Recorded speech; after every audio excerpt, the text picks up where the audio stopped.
If you're concerned about the gambling habits of someone close to you, maybe they're your partner, spouse, close family member, friend, whatever.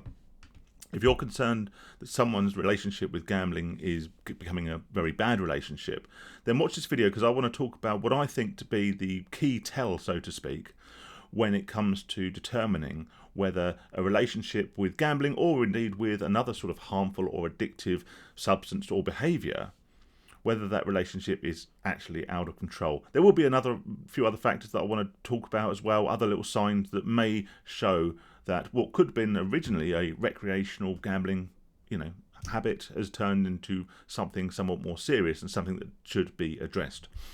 I will say at the very front end of this video that if you are concerned about someone's gambling, then it isn't, unfortunately, in your control as to whether or not they stop. They themselves need to make the decision that they want to stop. However, it is possible that you can assist them with that in a multitude of ways, and I'll touch upon that as well during this video. If you think this video is helpful, then like, subscribe, do all that great YouTubery stuff.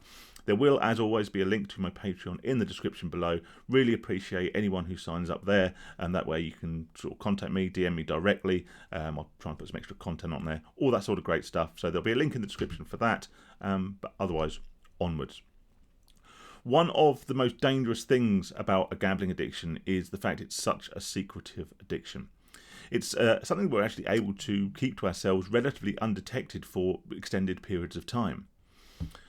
If you have an addiction to alcohol, certainly if you have an addiction to many recreational drugs, or indeed any sort of substance, then there will always, or almost always, be some outward physical signs that that addiction is maybe taking over that person's life. If you're a heavy drinker, then you'll be able to smell it on them. They'll probably put on weight. Their skin will go a different shade, probably red or yellow, and it will notice in their eyes.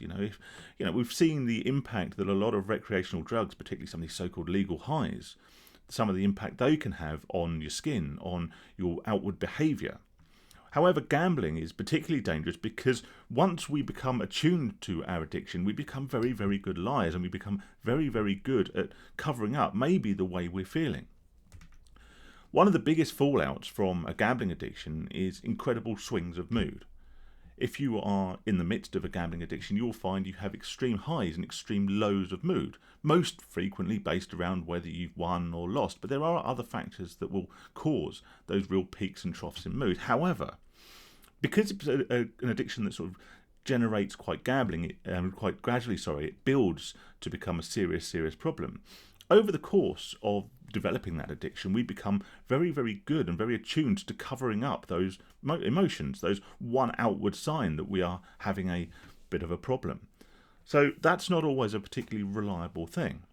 Other ways we can maybe spot whether someone's got a gambling addiction is if they're constantly talking about or excusing the fact that either they have no money, or maybe even excusing the fact they seem to have, for some reason, a lot of money. Or maybe they're making excuses to avoid social plans or to make plans for holidays and other things like that. And that could be, again, just a knock-on effect from the fact that they're financially unstable. It could also be a knock-on effect from the fact that they want to keep what money they do have to themselves for gambling tokens. As gamblers, we have a tendency to ring-fence certainly a large proportion of our finances, so that when the urges strike and when we have that need and that desire to gamble, we have our gambling token there ready, waiting to satiate the addiction. So there are factors, like I say, mood swings, cancelling of plans, maybe not turning up to work, lows of mood, not being able to sleep, those sorts of things. When I was in the midst of the worst part of my gambling addiction, I would often sleep downstairs on the sofa. I'd make excuses like I wasn't tired, or there was a film I particularly wanted to watch. But what it was, it's firstly, I was unable to sleep because I had gambling on my brain. But in order to satiate that, I was staying up on the laptop gambling on online casinos. But there is, I believe, one way we can most accurately tell whether or not someone's gambling is out of control. Like I say, it's a very, very secretive addiction. And the antithesis to secrecy and the perpetuation of a secret addiction is openness and communication. Now, I am not for 1 second suggesting we stage an intervention with these people that we are concerned about. I'm not suggesting that we grill them heavily about their gambling. This is liable to lead to more conflict than is necessary. However, conflict is something that is likely to rear its head at possibly the even merest suggestion that somebody is gambling too much. It's important to remember that, like alcohol, like tobacco, and gambling is perfectly legal. Certainly it is here in the UK. So if someone is partaking in gambling, whether that be football bets or online casinos or playing the fruit machines or whatever, if someone is partaking in that at a level that is sustainable, affordable, and recreation, and it's not causing them harm either financially or psychologically, then there's no real reason why that person should be anything other than totally happy and free to talk about it. I've got a large number of friends who gamble on a very recreational basis, and they'll often have open and light-hearted conversations about the bets they've got on. Should they cash out? I've got £3 on this treble, and they're offering me £18. Should I had it? Those sorts of conversations. I'm sure you have those conversations with people as well. If, however, you find that someone is being secretive, or they become incredibly irate when you start talking about their gambling, even in the loosest possible sense, then it's probably because they realise that this behaviour is causing them harm, that they shouldn't be partaking in this addictive behaviour, they shouldn't be gambling, and they are taking your possibly, innocuous comments as an attack on their character, as a criticism of them. Just to give an example, all right? If someone asked, when I was at my absolute worst, oh, well, how much did you lose? That could be a real triggering thing for me, and it could cause conflict. When actually, if I ask that to someone who has no gambling addiction, no problem, and is happy and comfortable with their relationship with gambling, they would quite happily tell me how much they'd lose. Covering up losses. In the same way that an alcoholic may take a secret drink, or would not be open and honest with how many beers they had, or how much wine they've drunk, or how many bottles of whiskey they've got through, or whatever it is. Okay, if you're not a gambling addict, then you'll probably be open and honest about your gambling.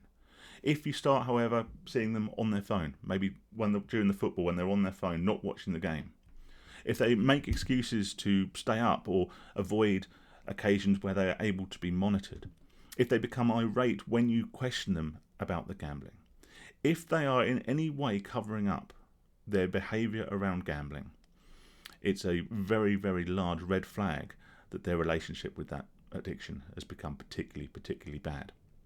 Like I say, gambling, at least here in the UK, is legal, and for better or worse, it's a socially acceptable habit. It's a socially acceptable recreational pastime. I don't know whether it should be as socially acceptable, but that's a story for another day.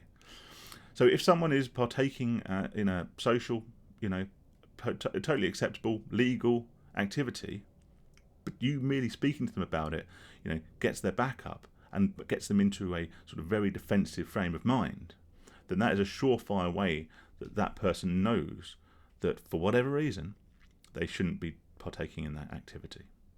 So how can we help? Well, like I say at the front end, unfortunately, if someone needs help with their gambling, they need to want to decide they need to do it.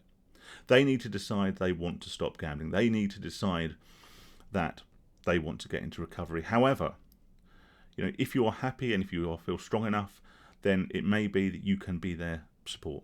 Just tell them that you're there to talk, or maybe look up some resources for them and subtly suggest that they may wish to talk to someone about it. Just leave it there.